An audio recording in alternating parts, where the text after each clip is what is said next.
যেই সূরা শত্রুকে অন্ধ করে দেয়।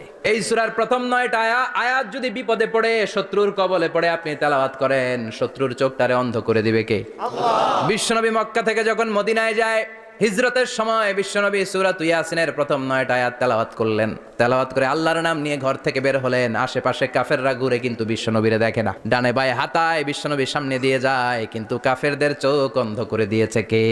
ইমাম আল কুরতুবী উনাকে জালিম বাদশা বন্দী করেছিল। ওনার তাফসিরে এসেছে উনি শক্তিশালী লোক ছিলেন, জেলখানা ভেঙে বাঁচার জন্য দিছে দৌড়।